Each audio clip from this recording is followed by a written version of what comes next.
Say it with your chest, boy. You know what movie I want to watch that I haven't watched in forever? It's the Kevin Hart and Will Ferrell. Let's go to jail. Let's go to prison or whatever. Yeah. What is that called?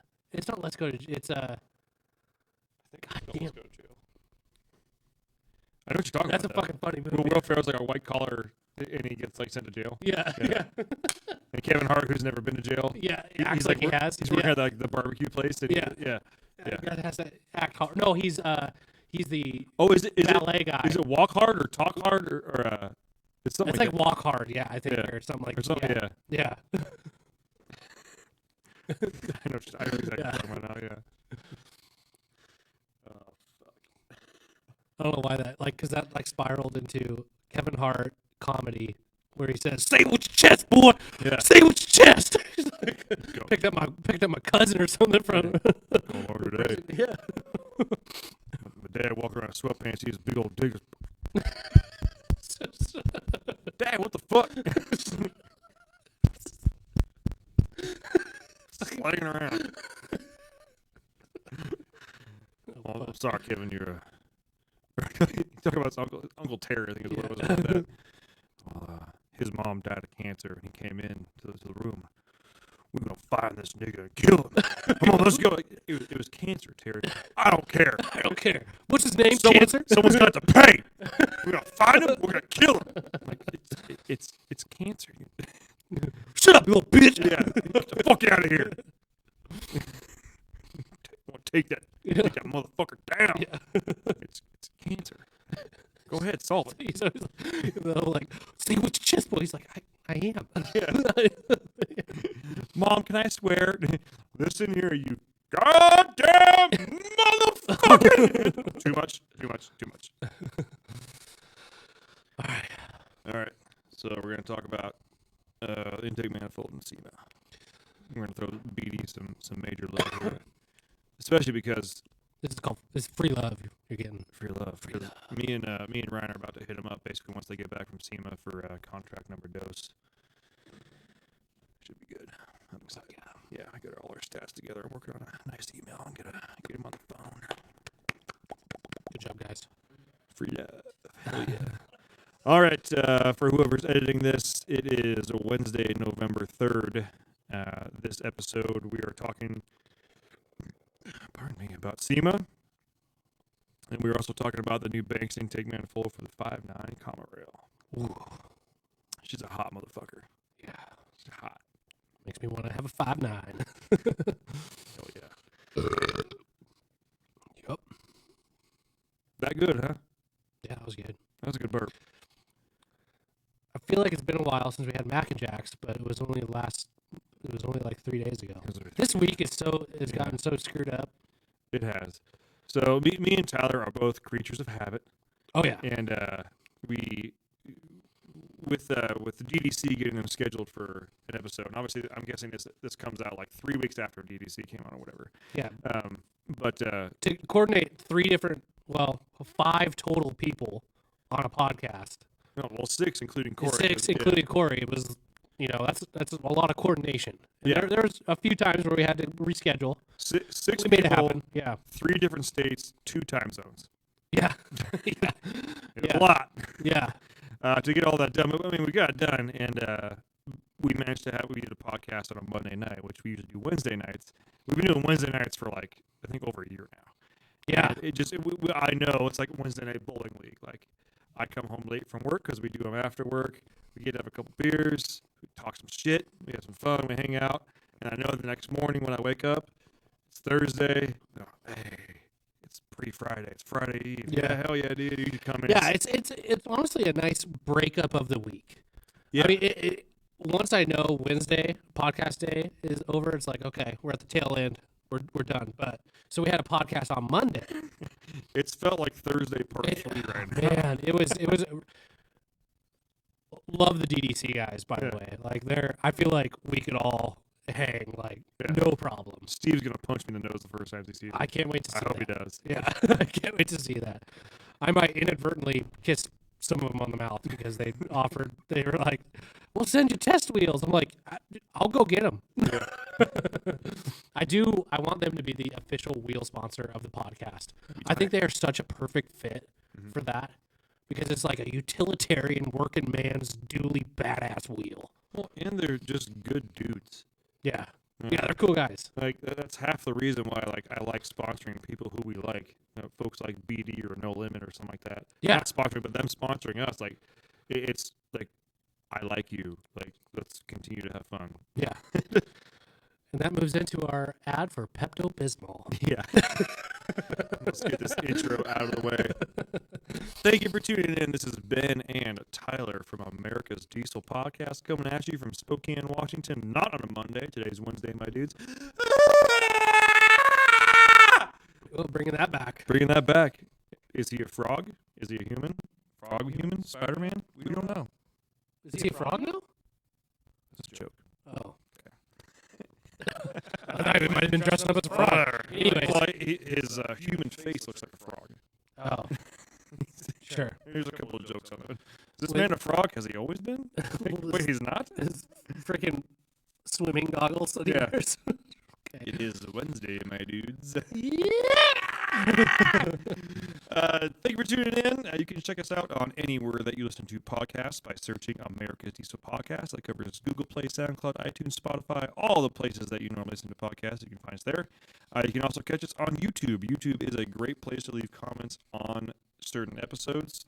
We do usually get a pretty lively discussion on there. I'm not going to lie. I like to go on there and mix it up a little bit. Sometimes talk a little shit.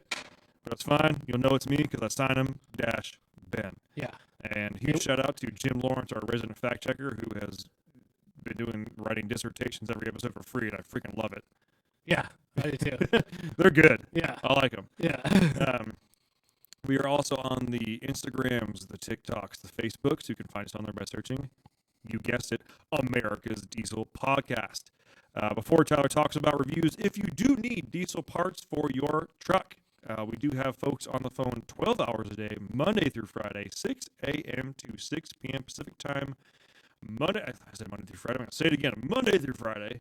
If you need to get something on your truck quick, give them a call. They will get you taken care of. It is literally their job to give you good advice and get you the right part the first time, every time, and make sure that you are happy. If you email me or Tyler, you might get an emoji back. You'd be like, I need this fast. And I might email it back. Said you mean. Yeah. Started. Yeah, Check this out. Check out this link. Yeah, check out this. Dude, it's a duck with a machine gun. Check it out, man. Oh, what? You need a part next to Aaron? Oh, my bad. But did you see the duck? Yeah.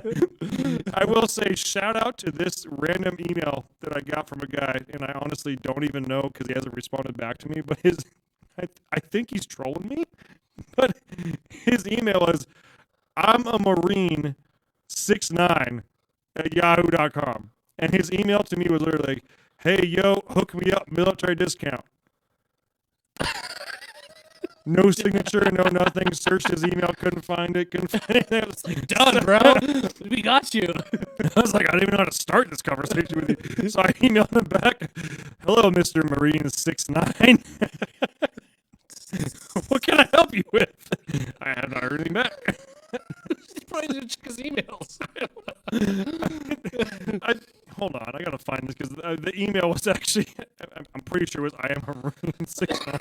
Because when it popped up in my email, because I get them on my phone, I was like, that's a very awkward, like, partially email on there. Let me see here. Sent.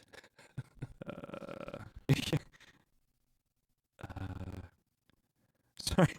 I was in the Marines 69 at yahoo.com. All right. All right, bro. Well, I responded to you. And if you want to talk to this man, that's his email address. I don't know if it's against regulations or if you're going to be pissed off. I just gave you your email address on the podcast, but I think it's dope. Thanks for emailing in. Yeah. I don't know how it came to me. If it's a Russian bot, you're about to get a bunch of freaking just weird emails, probably. Yeah. But and again, before reviews, if you are placing orders online or calling in to place an order, make sure that you either put podcast in the notes section or let whoever you know you're talking to that you are a podcast listener. That makes sure that we can put them on record as someone that listens to this godforsaken podcast is actually spending money where it counts Yeah. and getting the good kind of service, because that helps us kind of move forward, make sure that we get more cool camera equipment. And who knows, maybe someday we'll actually be able to broadcast outside of this table. Maybe. Maybe. I don't Maybe. know. But part of I that tell is you, reviews. Part of that is reviews. And I tell you right now, we need 200 more 5-star reviews. That gets us into the next level. And then the level after that is NPR, you're going down. Yeah. The fast lane truck, you're going down. Okay? The truck show. Yeah. Sure, why not? Going down, okay? We're coming, okay? You ain't ready for us, okay? You ain't ready for us. You don't want the smoke, bro. You don't want this, but you're going to get it because we're bringing it to you. We're coming in, we're knocking on your front door, and we're stealing your garden gnome. That's what we're doing. But we're going to leave you some local coupons I might to your local. I might kick a sprinkler head on the way out. But we'll leave a phone number to call us. Well, yeah, we'll fix it. Dirty Mike and the boys. We will be back. We will. Yeah. Okay. We're coming after you. There's no way that NPR is #1 on automotive podcasts. We're taking them out. Count it. Anyways, send your 5-star reviews to podcast@dieselpowerproducts.com. Make sure to include a picture of your truck and an address so we can send a sticker to it. It looks just like our logo on our back here and on our cups, which are for sale on our website, dieselpowerproducts.com. Grizzly Cup keeps your refreshment nice and cool, crisp. And just listen to this. Ooh, I just got cold. That doesn't happen with any other cup. It just doesn't, okay? That is a fantastic beverage. You know what I like about this cup is the finger finger grip? slots for a man's hand. Yeah. Perfectly spaced. Yeah. Perfectly spaced. I love it. It's amazing. It's a great cup. Anyways. You know you're getting old when a certain type of cup like makes you happy. Like, Yeah. This is a superb drinking experience. Oh yeah. It's and look at the logo on it. Okay. I mean, come on. Come on. Anyways. All right, let's Come get on, this, let's get into this episode, Dr. Poopy Pants. Jim, I'm calling on you on this episode. You know need to it- fact Hey, check. you know it's serious because you got your name right. Yeah. We need a fact check. Did Say it. is it true? Did Joe Biden shit his pants at the Vatican? I have not been able to do any research on if that is true or false. Jim, I'm hoping you have the facts to lay down on us. True or false? Did he have a poopy pant episode at the Vatican? The best part is this episode is going to come out hopefully after we've confirmed or denied whether Mr. Biden pooped his pants at the Vatican or not. But it's still going to be just as funny. I hope the comment section reciprocates. Jeez. P.S. I love every single one of you listening. Let's get into this episode. If you have not figured it out by now, we typically film 2 episodes at once, and you can usually tell it's the second episode because we've had a couple. And we're wearing the same thing. Yeah, we got the barley juices under our belts, and we've also refilled our cups with more barley juice, which usually leads to an intro that's just absolutely like you just heard. Yeah. Which is a perfect episode because we're just talking about SEMA. This is, yes. SEMA shitty truck. Did you see my shitty truck? You get it? See it? Yeah. Did you see my shitty truck? See my shitty truck. Kind of. Did you see my wheel spacers? Oh, I see how you did that. Did you see my front drive shaft? No, SEMA. you didn't. SEMA. SEMA. SEMA. Okay. A lot of cool stuff. A lot of not cool stuff. Okay. Depends on what you like. We're not there this year. Is what it is. Mm-hmm. I mean, I've gone, I think, 3 times now. And sometimes you get shocked by what actually gets accepted. Like I feel like there's no vetting. So yeah, some of the things I see there, and I'm like, man, it makes me feel like my excursion is SEMA quality. Yeah. And it's not. Yeah. Like I feel like I could have made that bracket a little bit better with like a Dremel in time. Like I don't know. And I get the whole like you see the Instagram post like SEMA crunch, build. Yeah, build. everybody's always rushed. I will say in this particular year, and honestly, a lot of them have been done well. It didn't even happen last year, right? It was virtual. Yeah, right. It did. Correct. Sorry, I was trying to be facetious. No, yes, you're right. So last year was off. This year was actual in person. Right. And this is a very interesting time to do it because there's always this big SEMA crunch to get like the new truck that's customized and get out there so people can see like what it is. That's where you get like the folks that are like rushed or they don't know what to do or something like that. And you always kind of feel like I feel like you had time, you're just bad at managing it, or like why didn't you? What's your excuse? And hear me out on this one. I'm going to paint a picture. I know it's my favorite phrase here, but I'm going to paint a picture for you guys. The weird situation that we are right now in the world with things being on back order, last year not being there, right, is one specific vehicle I do feel like it was the make or break for a lot of companies, but it also weeded out a lot of the folks that were not of the proper caliber to be doing that kind of stuff, to be at SEMA. And you might be seeing where I'm going with this right now. Yeah. But because it was so highly anticipated and came out such a short time ago, I'm talking about the Bronco. Yeah. And what I mean by that is if you are, a random shop, basically, how do I put this? Like if BDS orders a Bronco knows about that. Oh yeah. Like you don't roll in there and say, "Hey, I'm BDS. I want a Bronco." They're like, "BD who?" No, they do a lot of factory testing with their lift kits. Exactly. Yeah. As opposed to you may be the biggest shop in Wyoming. Well, that's a bad example. You may be the biggest shop in Texas. Yeah. Right. But you are not like a manufacturer like BDS is. You're still just John Smith. Right. On the order form. Yeah. For Bronco. Right. So the folks that really did get the Broncos early had a chance to really do a good thing in there. And when I say that, BDS made a badass Bronco, by the way. Yeah. But I mean, just like you said, this happens every year. Like, what was it? Gladiators. Yeah. Probably before that. What was before that? You saw just a ton of. The blue JKs. Yes. Blueberry JKs. Yeah. All over the place. All over the place. Yeah. There's always a fad that comes through and everybody has to get onto it. But I feel like the Bronco was the make or break, and I feel like those that had time to make a proper Bronco really had the time to do it right. Because we were looking at the BDS Bronco today. Epic. Yeah, today's the day we're filming this is November 3rd, so SEMA's been going on for 1 or 2 days. Yeah, something like that. And we looked at the SEMA Bronco today. I'm sorry, the BDS Bronco today, and it's badass. It's wicked. It is super cool, and it. One thing I have to hand to Ford is their recreations of old vehicles have been on point. Mm-hmm. The Mustang, great looking car. It gives you enough of that nostalgic sort of feel to it, but being modern. Yeah. Bronco, not the Sport. I saw one of those today driving down. That's like basically a Ford Escape. It is. It basically is. And I own an Escape. That's what it is. Yeah. I mean, it's like a new version of an Escape. But the actual, I don't even know what series that is, but the actual like four-wheel, like I don't even know what version of it is, but you guys know what I'm talking about at this point. Not the Sport. Everybody talks about the Sport because the Sports came out first. Sports came out first. The actual Bronco, it is so reminiscent of that old school Ford Broncos, which are badass. Mm-hmm. Like it makes me happy to see that.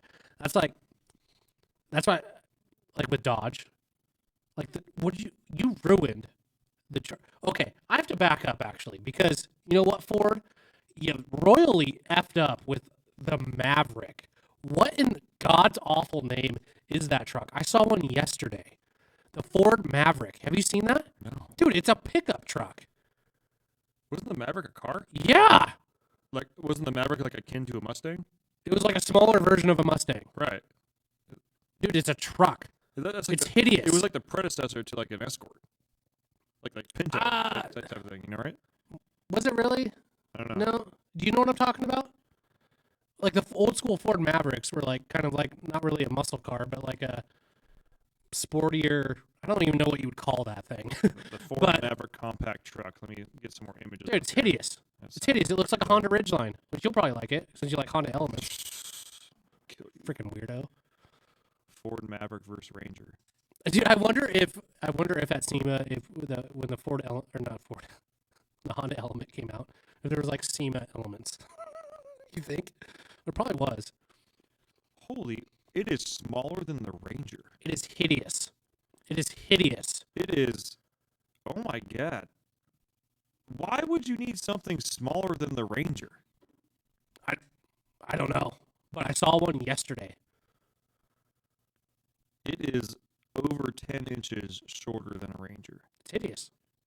So Ford, you had a good record going on for a while until you came out with that freaking hunk of junk.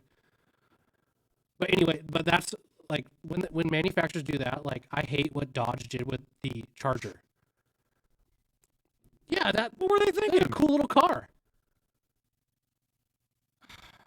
You drive a V8. Well, I don't even know. I think they came with V8s. I don't know. I'm not up on Ford I would Mavericks. assume that to Really. me, in that body, they probably came with a 289 or 302 in it or something like that. Yeah, a little small block. Yeah. Still cool.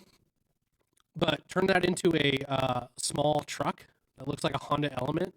I'm not a Honda Element, a Honda Ridgeline. Yeah. Stupid. But Dodge with the Charger. What? Yeah. Would you ever see a 4-door Charger? Right? No. Beeler. Yeah. Beeler? Beeler. Yeah. No. Never. Like if they should have came out with a Charger that was actually like a Charger back in like the 60s. Mm-hmm. You know what I'm saying? Like that would have been cool. Anyways, tangent. Sorry, SEMA, Bronco, great job. Yeah, there was. I will say, as I'm like diving through Instagram, like we all get in the quick shuffle, like bam, bam, bam, you're rolling through posts or something like that. There was one that I scrolled by fast twice. I went back and looked at it twice, and I legitimately, maybe it was the angle that it was shot, but I couldn't tell if it was an old or a new Bronco. Yeah, I love that. That's I love awesome. that they brought that back. One that I did see that I hope they come out with a diesel version. I hope this is actually a production vehicle. Did you see the Jeep? It was like a Gladiator. It was like Gladiator length, but JK body style or JL body style. So it was I'll show you. That's a big cab. It seems really narrow to me though. And it almost has like the rear roof of a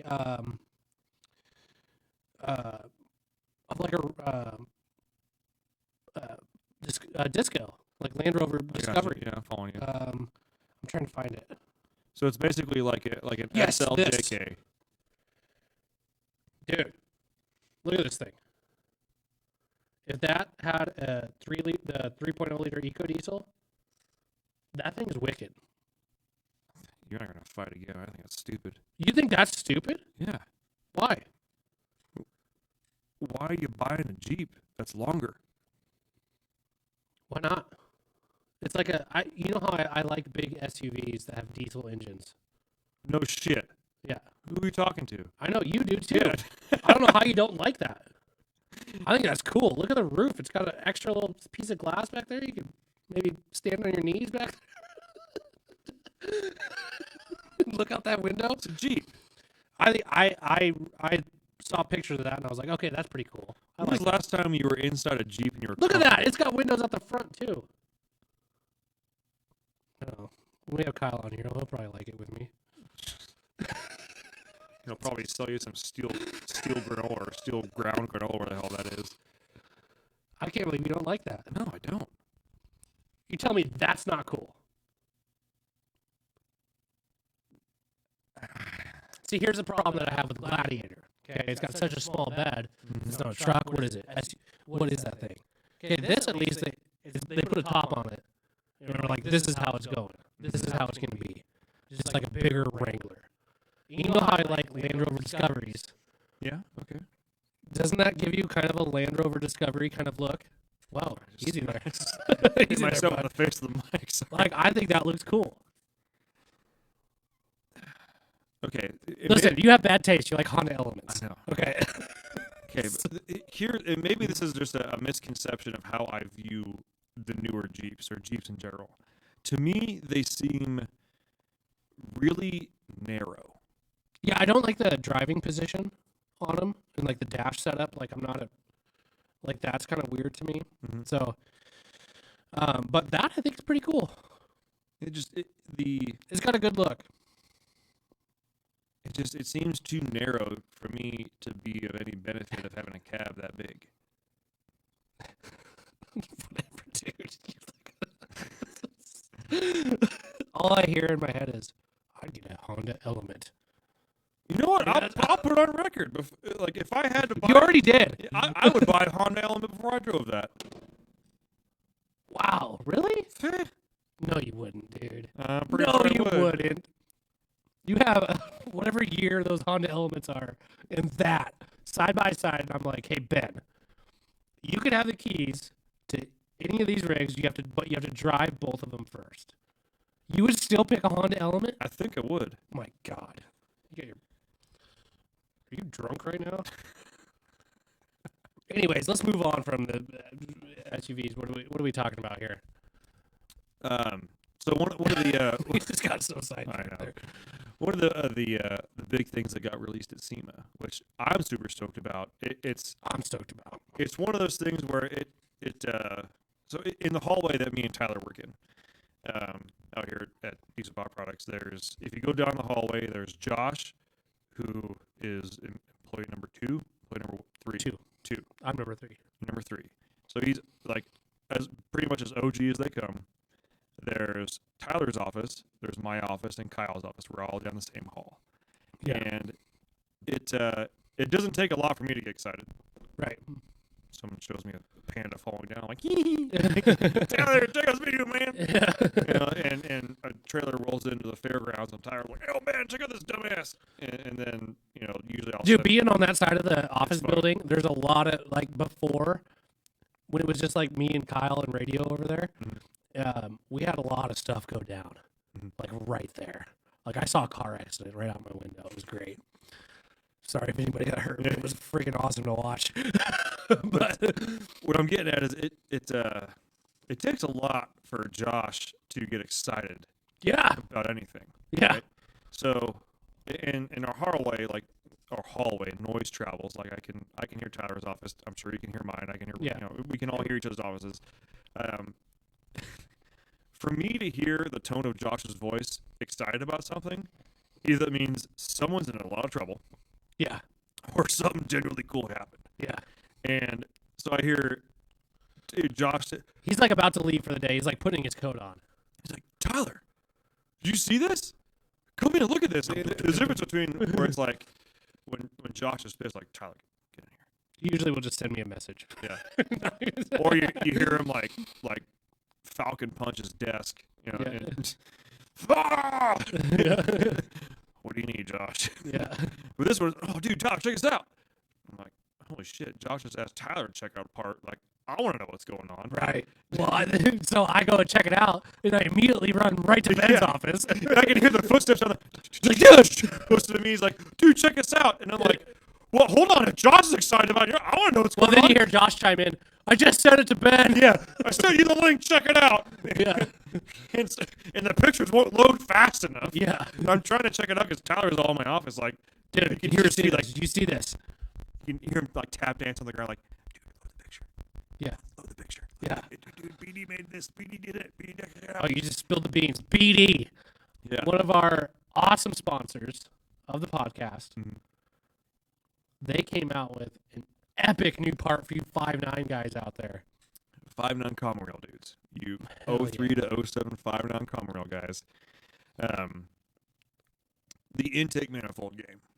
Okay, we've all talked about it. We've all seen it. There's folks that will say you do not need an aftermarket intake manifold if you're under 800 horsepower. There are folks that are like, I've made this amount of horsepower. Look, stock intake manifold. Nothing against you guys. Yeah. Like there is, I think there is validity in proving a point to a certain thing. Yeah, there's only so much you can do to that intake manifold before you go to the extreme, which is cutting off, like machining the head and installing, whether it be like a ZZ Fab or Banks. Banks, for instance, they had theirs forever, but like their side draft intake manifold, right?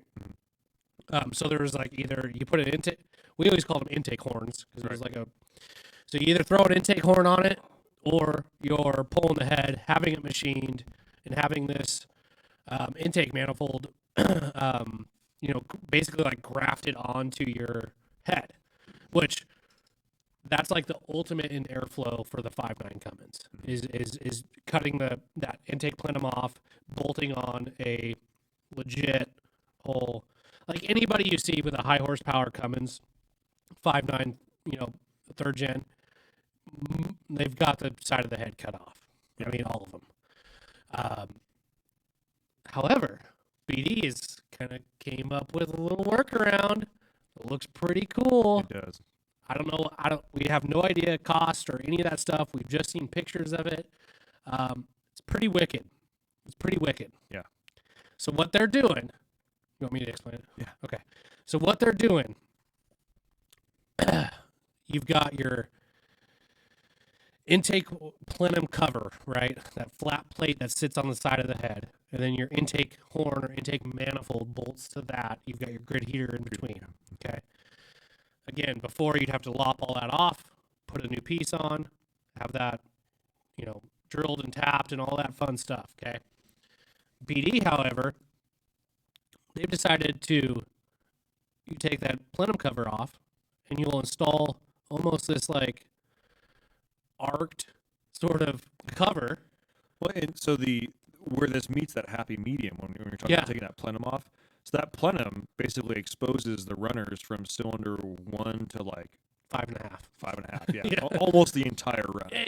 Yeah, for the most part. Mm-hmm. I mean, maybe stop at 5. Like there's still a little bit of, back way there. But so you'll take that off. You'll put this sort of half moon piece on there that kind of arcs up, and then they have another piece that bolts to that finishes the intake manifold. It looks wicked. Like it looks cool. It looks like if you were to make boom tubes for an exhaust, like NASCAR style exhaust. Yeah. It looks like that, but an intake manifold curved. Yeah. And you're probably wondering, well, what do I do with my fuel rail and all my fuel lines because those aren't going to work anymore? Mm-hmm. Well, they've got that figured out for you. You'll still use your factory rail, but they have made 6 new injector lines to tie into your to finish off your fuel system. Pretty wicked design. It's one of those things where you like look at it and go, how did nobody think of that? That's exactly what I was thinking about when you were talking about it. Like everybody was like, "Oh, just machine the head." And you're like, well, what have you? Well, wait a second. We can get really close. Yeah, we can make fuel lines. Yeah, high pressure lines, no problem. Well, that and cheers to BD for doing that, but then going that extra step and saying like it includes these fuel lines. Yeah, see, listen, when we do this podcast, okay, and we look at, we're always trying to get sponsors, right, for our podcast. We want to promote products that we believe in. BD is one of those companies that creates a product that is so well refined, and it's just like a perfect fit for what we try to preach, right? Of this over-engineered, super good install instructions. They've thought of everything. It's truly a bolt-on, like no cutting, none of that. Like BD is one of those companies, and for them to come out with this part now, some people might say, "Oh, that's late. Like why are you working on 5.9 stuff?" Well, guess what? There's a hell of a lot of people out there with 5.9s. In fact, a project vehicle that we have in the shop right now is an 07 5.9. Like people look for those trucks. So for them to continually engineer and make parts for these older trucks, I think is freaking awesome. Yeah. Like one of the things to think about too is on the analytical side, as far as diesel power products goes. This may be TMI, but I don't really care who's listening. Like we monitor a lot of stuff. We're tracking our sales and like that. Our highest selling category of vehicles for like 5 years running. Yeah. 03 to 07 5.9 common rail. Yeah. That is our, like, we sell suspension for it, we sell power parts, we sell factory replacement parts for it. That has been our best selling truck segment for nearly half a decade. And now these trucks, they're like 10, 15. I mean, we got trucks, guys from 2003 still buying parts, like buying trucks that need power parts. Yeah, I mean, if you go back to when it was just me, Josh, and Brian, we all had 5.9s. Yeah. Like, that's kind of what, I'm not saying that that's was like the company was based around, but it was just what we had and what we knew that worked. And it's just a great platform. It really is. Take away all the issues that those trucks have, suspension wise, interior wise, all that. Engine, drivetrain, it's a simple truck. And I think that's what draws a lot of people to them, because it's not something super complicated that can make great power.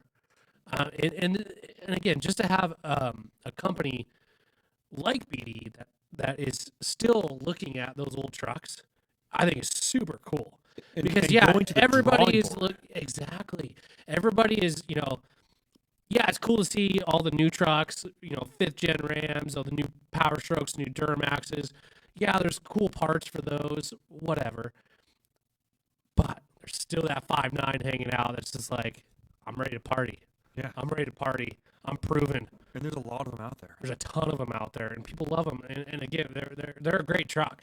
They're a fantastic truck. So I think it's super cool that they spend that type of time and energy into making parts still for those earlier generation trucks.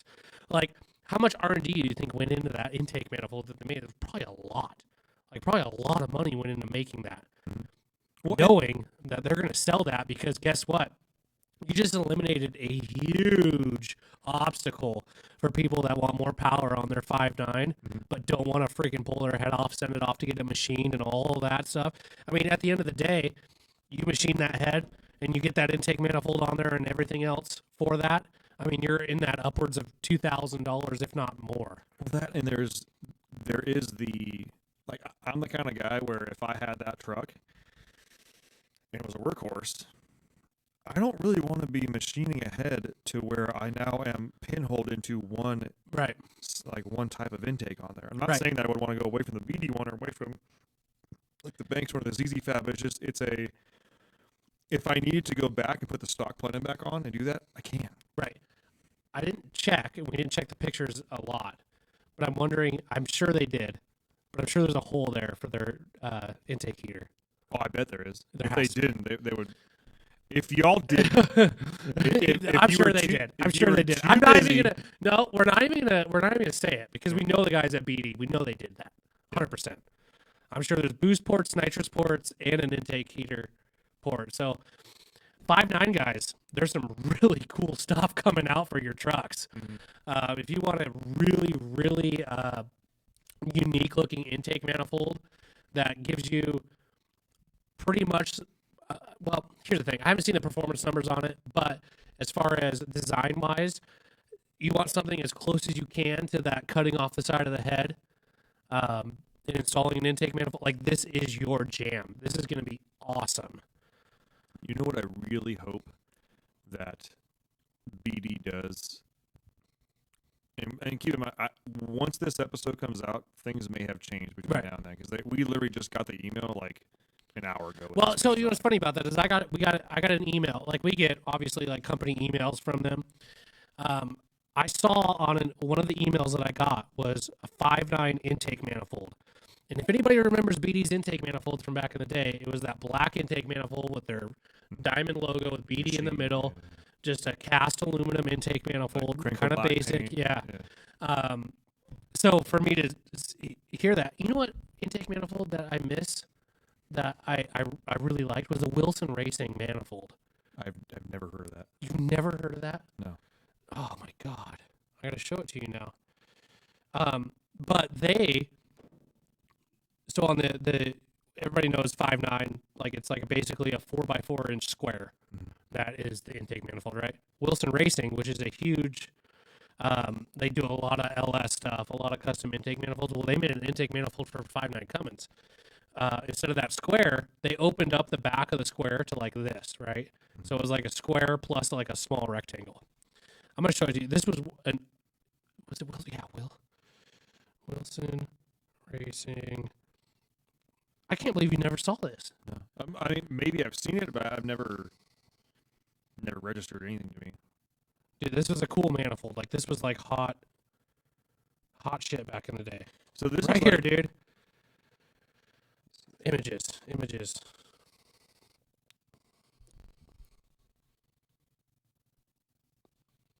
So that's what Wilson Racing made for the 5.9 Cummins. Pretty Okay. freaking cool, right? Ahead of their time. Yeah. I think they stopped making it. We sold the shit out of those things for a while. Wilson Thrasher Intake. The Thrasher, that's what it was called. The Wilson, yeah, the Thrasher. Hey, sound Put off like in the side picture. yeah, sound off in the comments if you have a Wilson Thrasher on there. I'd love to hear about it. It's probably worth money now.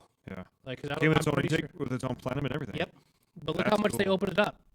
Yeah, And they did that without having to replace any injector lines or anything. Like, you just put that on there, done. So this is like cool. BD's manifold. BD's manifold is like taking that to the absolute extreme. So what I would like to see BD do is if they're that focused on this amount of airflow, Yeah. I would like to see them release an intercooler and charge piping kit along with it. That you know how like the Banks intake manifold for the 6.7s. Mm-hmm. Like when they first came out, you could get them offered with like a 3-inch, like to fit the stock charge Sure. pipe. Yeah. For stock, or if you have their intercooler, Yeah, if you have it's the a full intercooler. size. Yeah. I would like to see BD have a separate part number, maybe for the inlet, that is that includes the charge piping, the intercooler, and then the boost tube from the turbo to the intercooler. That'd be cool. And like if they had something like that, especially with a manufacturer that makes turbos as Right. well. Hear me out, BD. Hear me out here, okay? Drop in turbo, larger turbo, like so it has a machined at 90 degree in the compressor housing, larger housing opening to go to match everything. to match your larger BD charge piping to your the BD intercooler They do that has like a full 3.5 inch. that has a big inlet and outlet. Because I think to your BD's big- intercooler right now is 3.5 inch. Yeah, to your big charge pipe up to your big ass intake manifold. Like that is when we start talking about intake manifolds and everything like that. The biggest, this is gonna sound weird, but like the biggest complaint that we got from people back in the day, which I think there's enough information out for it now. But I still remember fielding these calls where people would call me like, "Yeah, I just bought an intake manifold, and the truck's down on boost." And it's like, well, hold on, are you down on boost? Yeah. Well, what kind of boost do you make? I was making 36, and now I'm making 32. Yeah. Okay, well, I mean, if you're still making 32, the chances are you don't have a boost leak. Because if I mean, you might You gotta have understand. something, Yeah. Boost is a measurement of of restriction. exactly. Exactly. So I'm like, okay, well, if you take just forget about the boost number. Is the truck faster? Yeah. Yeah. Okay. Probably less smoky. Less smoky? Yeah. Okay. Well, what you've done here is you now have a larger volume of air passing through. And where's your boost sensor? On the plenum. Yeah. Yeah. That's where it's reading the restriction. That's where it's reading the pressure. Yeah. So you're able to move more air with less force. Yeah. What I've higher always volume. what I've always said to customers to kind of explain this, you have a 5-gallon bucket or a 55-gallon drum. Both have both have like 30 psi in them. Which one has more volume? Which one has actually more air? The 55-gallon drum, right? So if you're running 10 psi of pressure in the one versus 10 psi of the other one, you're going to have more volume in the bigger one.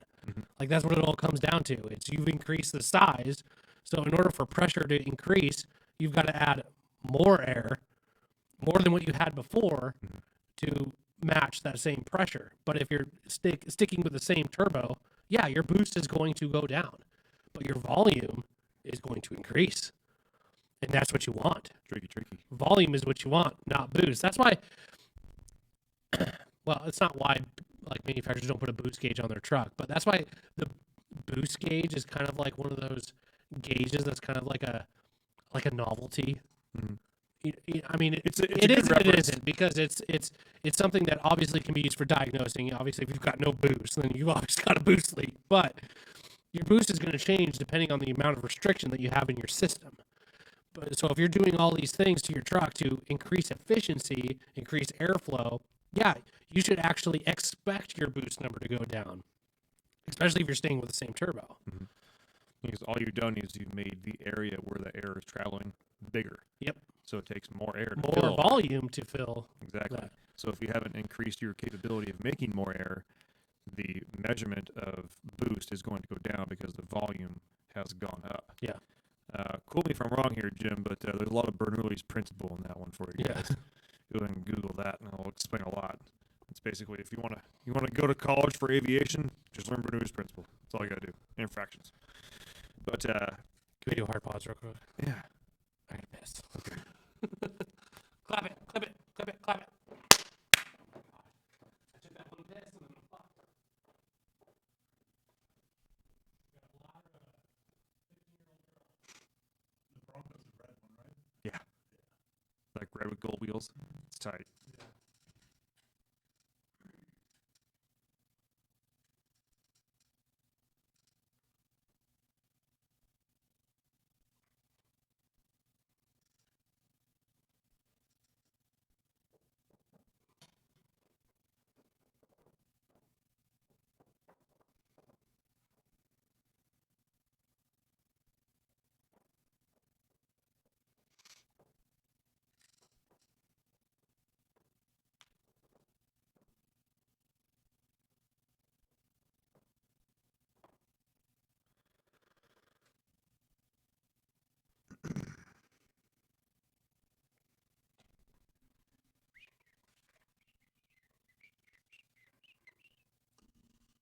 All damn mac and checks.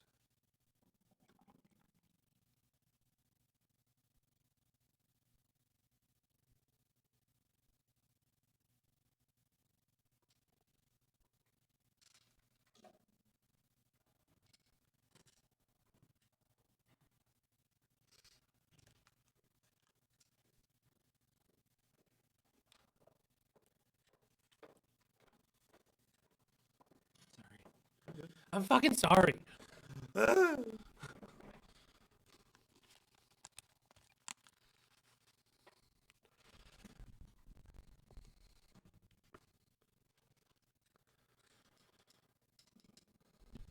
back. Yeah, I don't know how we're going to work that one into the episode, but Tyler had to go pee. So he did, and we're back. Just a quick little break. Quick little break. I mean, We've been here for 3.5 hours. barley juice is a real thing, my friends. Yeah. And sometimes barley juice just has to make an exit. Let's see here. Hold on a second. Not having a baby. What's that? You're not having a baby yet. No. So by the time this comes out, I may actually very well have a baby, but my wife is we're right about 8 months right now. I know that doesn't sound like a lot, but I mean, Wasn't it like a pregnancy 9 months? pregnancy is usually actually 9 to 10 months. Wow. But the thing is, her entire family, almost all of them are early. Her dad was super early. Her dad was, I think, Well, your son was early, wasn't and our son was early. So, Yeah. so they're basically at this point, they're just like, any day, he? Yeah. just be ready. I mean, we've been ready for 6 weeks, honestly. Yeah. We've been.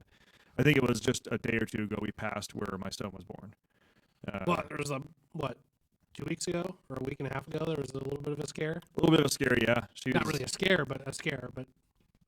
it may have been go time at that point, but it wasn't.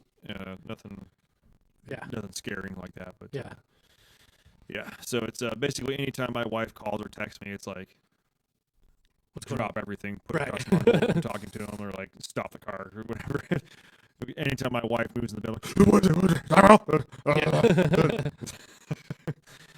that's adulthood right there. But I'm Yeah. really excited to have my new squishy baby girl. Yeah. I'm excited to have a little baby.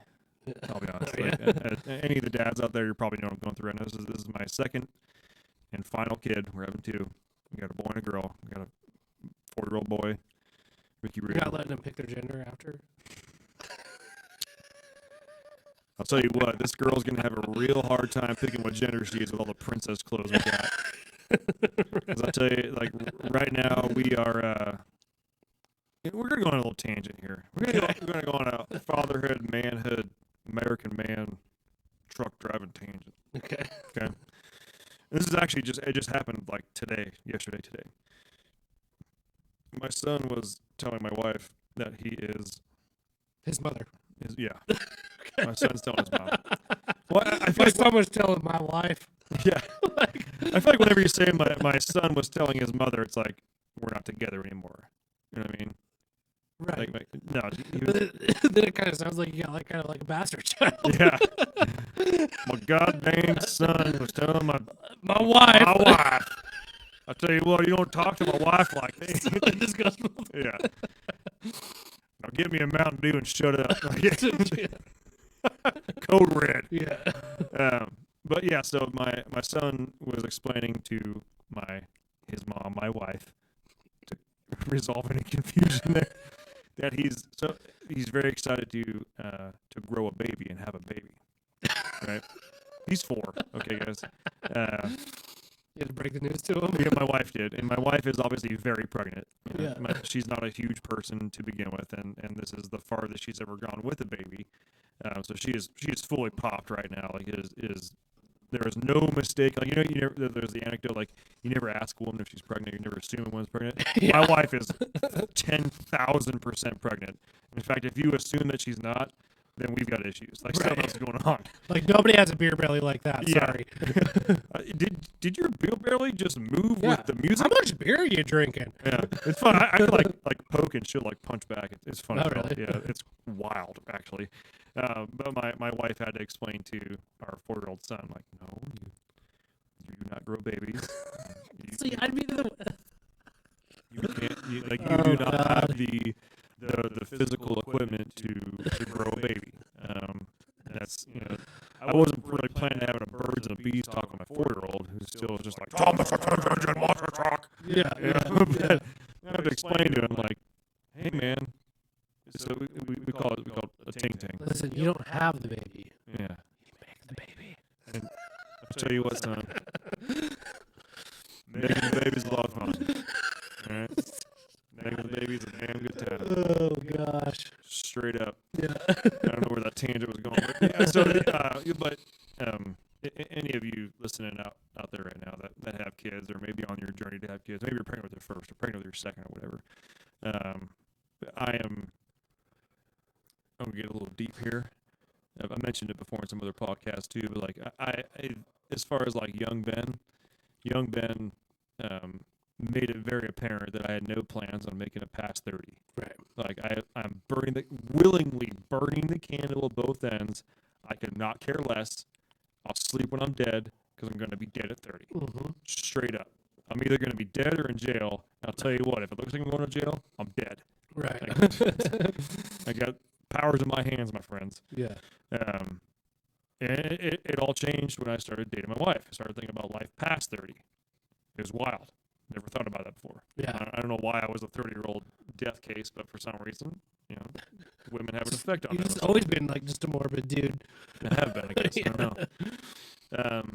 But it's a huge change in mentality when you're sitting there and you're like, you think about yourself, 7, 10 years ago, and or even 12 years ago.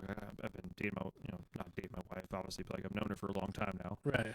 And I knowingly went about life steamroller, not making it past 30. Like I've got 6 years left. I've got 7 years left. I got 4 years, whatever. Like I'm just don't care.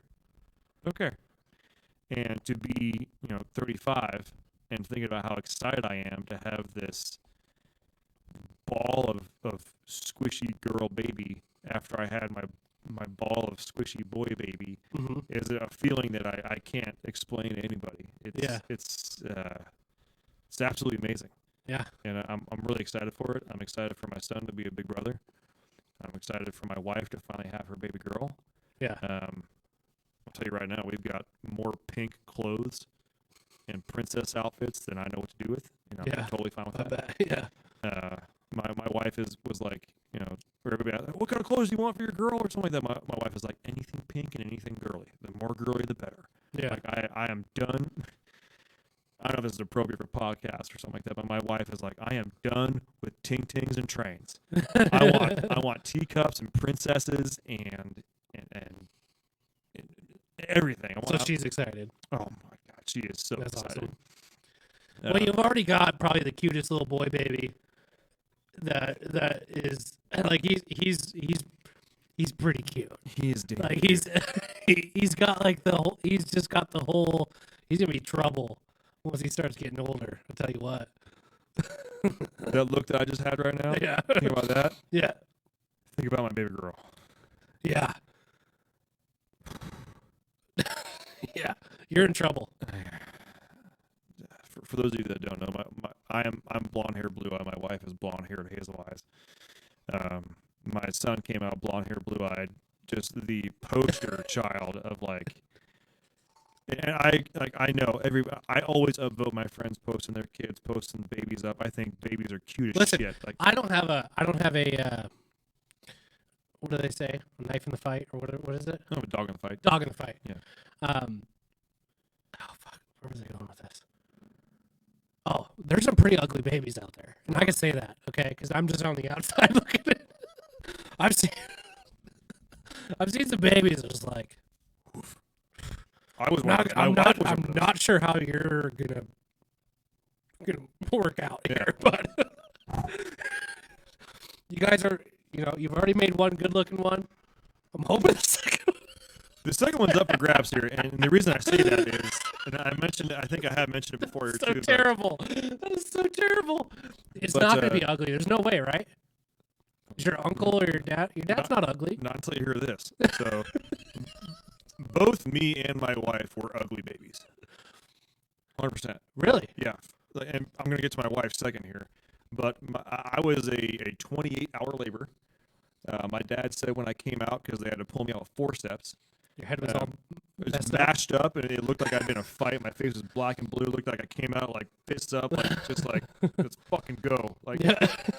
and maybe that contributed to my my outlook on life for a long time. Is that like a concern? Like when you, I don't know this, so I'm being completely honest. Mhm. Like, do you guys like think about like, what if this baby comes out like hideous? Planning on it. Hope for the best, plan for the worst, right? So let me get to my wife real quick here. So obviously, I think my wife is the prettiest lady in the world. I think that on the gauge of like attractiveness in general, she tends to be a pretty darn good-looking person in general. I don't need anybody to back me up on that. I'm just going to put that out there. Yeah. My wife, from what I've heard and seen, actually, I'm not even from what I heard. I've seen pictures. Okay, my wife as a baby, as like a very, very small kid, she was probably more fucked up than I was.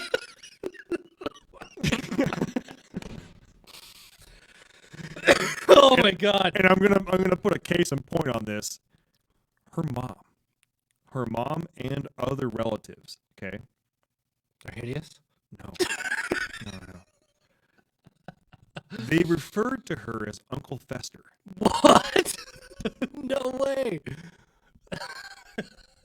Oh my God. Her eyes were all sunk back in her head, and they were like black, and she had this long stringy hair. They referred to her as Uncle Fester. Oh my God. It was a known thing for a long time that she was Baby Fester. Okay, that's my wife. So we were both planning. I know this has gone way. We're talking about SEMA and shit. It's got a way long tangent, right? Yeah. But we were both assuming that our son was going to come out just absolutely trashed, right? Yeah. And even to add to the fact that he was 6 weeks early, Yeah. and that he originally went in for an emergency C-section, which I'm going to go on right here. Emergency C-sections are different than regular C-sections. The short version of it is if you do have to go in for an emergency C-section, there's no time for an epidural. There's no time for anything. They basically knock the mother out, and they have to get the baby out before those drugs hit the baby. Jesus. Okay? Jesus. That's like there's no dad in the room. There's no nothing.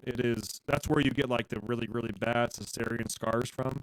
Yeah. If it comes down to it, they'll They're just like, they'll we cut gotta belly get it button out. down. Like Yeah, at that we point, just gotta get out. what the doctor described to us was it's a full court press. It is. We literally have from the time that liquid hits your wife's veins, we have about 2 to 2.5 minutes to get that baby out. Jesus. It's terrifying when you think about it. And that's what actually happened. Like we were in the. That's what almost happened. When her water broke, his heart rate kept dropping, and finally on the last time or second to last time, they said, "Look, his heart rate has been dropping." It gives me shivers when I talk about this, but his heart rate has been dropping, and every time it drops for longer. So, we've just experienced the longest one. If this happens again, it's on. Yeah. And I'm going to explain to you what happens when that happens. Like you're going to see about 15 people run in the room. Your wife is going to get wheeled out in a cart. And this is like, she's talking to like me and my wife at the same time. She's going to get wheeled out in a cart. You cannot come with us. And in about 5 minutes, you're going to have a baby. And you won't be able to talk to your wife for an hour, because they basically literally cut her open, pull her guts out, yank the baby out, and do what they can to make sure everything's fine. It's scary. And that happened. Like they were like, heart rate drop, go time. It's literally like an alarm. You know what? We were just talking about 5.9 intake manifolds. Yeah. Wow. And that's why this is the best podcast on the. Place. We can tie into every. Yeah. Somehow this is going to come back to diesel. We are. We're going to get it back around. And so it happened, and they pulled her out, and they did that. And I was like, I'm shivering, I'm shaking, I don't know what's going on. And they came back out, and they're like, well, you were literally like ready to do it. Yeah, his heart rate came back up. So she's already in there. We're prepared. We're just going to do a C-section. You can come in. So it's normal. So she's awake. She's awake the whole time. There's a curtain You up. just cut it open. I got pictures. Dude. Oh, I got pictures of my wife's guts. No way. Oh, yeah. It's tight. You want to see them? No. Right. No, I don't. Like seriously? Like her lower intestine? Yep. No way. Yep. I can literally. You saw it all. And she's just sitting there like, hey, everything's fine. If I sit down, I can't see it. If I stand up, I can see it. Because there's a curtain for her, like basically right about her chest. Where. No shit. Yeah. So I was holding her hand, talking to her the whole time. She's like, I can feel them moving my insides. Wow. It's gnarly. That is gnarly, dude. It is gnarly. And it is the best advice my dad gave me because my oldest sister, I have one sister, she's older than me. She was a cesarean. My dad said, you're going to be able to stand up and see. Don't lock your knees. Do not lock your knees. And like when you saw that, don't you were stare just too long. like, what? Did you say anything? Like, Lynette, I can see your. I tried to crack humorous jokes or whatever. I couldn't get anything to say. That right there just tells me how much you were shocked because I know you were quick on your feet when it comes to stuff. So the fact that you didn't have anything to say, that's huge because you always have something to say. That's wicked. Dude. I have a picture of my son being pulled out, like literally, like his feet are still in her as they're pulling him out. On my phone. You just keep those? Oh, I got them on there now.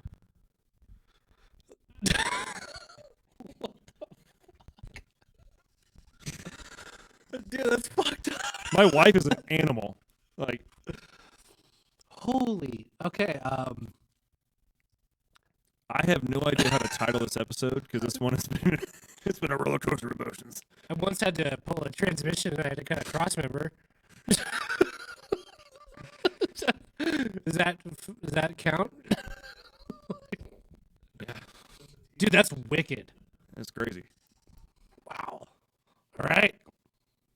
So diesel trucks. Diesel trucks. And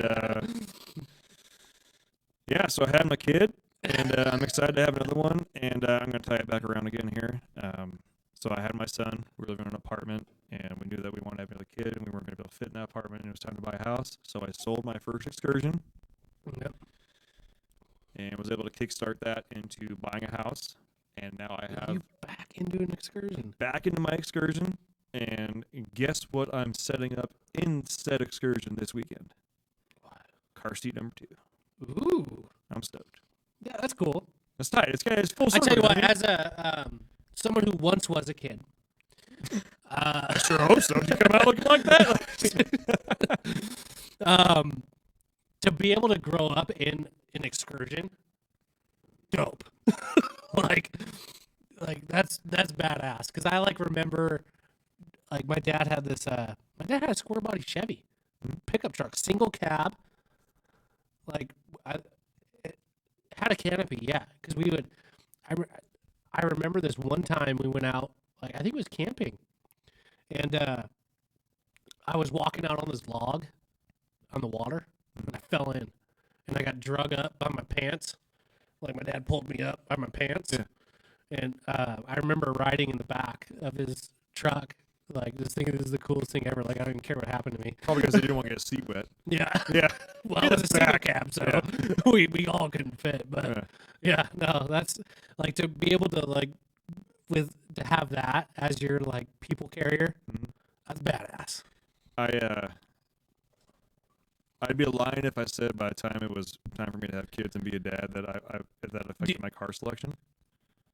You know what? I'm going to say that affected your car selection, and I'm going to take a little bit of credit for it because I said, Ben, you need to get an Excursion. I told you that. Number two. I told you that. The first one. You weren't even looking at Excursions. I was like, dude, this is for the second literally. One. The first one, I knew I wanted one. Yes. I was planning for kids. The second one, you're like not even looking. You're like explaining, like, listen, I want like. I want to get this Escalade. I need like a third row. I'm looking at like an Escalade or like something like that. I'm like, dude, you realize you're like explaining an Excursion to me right now. Like, just get another Excursion. And literally like 2 weeks. 4 weeks later, I think it was like one. 2 weeks later. You found that one because we went and looked at the one in Post Falls that we just totally just beat him to shit with. Yeah, definitely dodged a bullet. 100%. I'm glad you did not buy that one. Me too. And then what? 3 days later, you found the one right down the road. Yeah.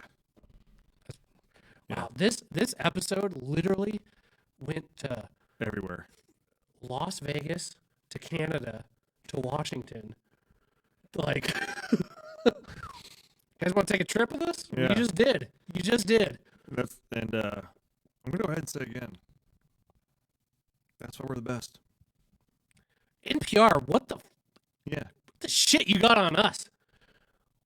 Someone, if you know what, I want someone. I don't think there's anybody that listens to this podcast that listens to NPR car talk. I'll say every once in a while, I'll be driving in my wife's car in the Escape, and it's a little bit of a process to hook up my phone to listen to it. If I'm just running to the parts store, I'm not going to go through that. Yeah. It's synced up to her phone. I'm not worried about it. But I'll start scanning through the radio stations, and I have come across the NPR auto thing every now and again because a lot of times it's on Sundays and they're filling up airspace and stuff like that. And I'll start listening to it, and I'm like, and I think to myself, for some reason, like, I want to picture, this old house, but cars, right? And it's like the shit version of this old house. I don't get it. It's the paperclip and like JB Weld version of this old house for cars. Okay, I'm going to talk a little bit of shit, but I'm not trying to be mean. Okay, that's fair, right? With all due respect, sir. Yeah, and I said with all due respect. What does the Fastlane truck have that we don't? Like, someone tell us. How come they're ahead of us in podcasts? Like, I think that's ridiculous. I've watched their car reviews. Yeah, they do a thorough job. But it's just like a basic car review. I think that's what we need. We need car reviews. We need to go start reviewing new trucks. No. I said it. It's on air. I don't think so. No? No. Because I don't think people care. You know why? Because I think trucks are like for me, when I buy a truck, okay, there's a certain connection that I have with that vehicle. Mm-hmm. I don't care what anybody said. I don't listen to the reviews of like, oh, it turned, whatever. Like, I don't care. Like, it's about the man and his vehicle, right? It's emotional. Yeah. So you get in there, boom. If you feel something off, then it's not going to work, or it works. I don't need to hear what this joker is saying on the back end here about how it drives, like, because are you really testing it the way that I'm going to drive the truck? Probably not. I don't know. You know what I see it as? For those that maybe are new to the truck market, they find themselves listening to Fastlane Truck. Okay. I'm your hairy one, baby. You want to keep it going? You want Bit. to? Hey, the fast lane truck. That's your older sister's friend in high school who sells pot. Yeah. I got you, Molly. Got you. I'm with you. I'm the guy that we're the podcast that's been around for a little bit. We're at Outside Lands. Maybe we're at EDC or something like that. You know us. You trust us. You've got your phone number in your phone. Yeah. And you know what? It's time to take that next level. Yeah. I got you. I got that bag for you. Got that bag. All right. Hey, and you know it's straight, and you know it's crisp cut. Because I ain't no joker. I'll give it to you real talk. Yeah. I can't disagree. I can't disagree. I think it's a good ender for this episode. On that note, to all our listeners, I do not sell drugs. I want to put that out there 100%. I sell diesel parts and stories and good times. Yeah. Once again, I reiterate, not a drug dealer. Yeah. Diesel parts salesman, Yeah. for the most part. Not drugs. Unless diesel is your drug, in which case, I'm a man. Yeah. I got you. Ayo, but not really. Ayo. No. Yeah. On that note, this has been a whirlwind of a freaking episode. My God. I'll tell you what, guys. We like to hear your opinions. We like to hear what you guys thought about it. I light this YouTube comment section up. Yeah. Straight up. This episode went from 0 to 100 back to 0 to Canada. It back. sure did. It Real sure fast. did. I love every single one of you. Thanks for tuning in. We'll see you guys next week. We'll see ya.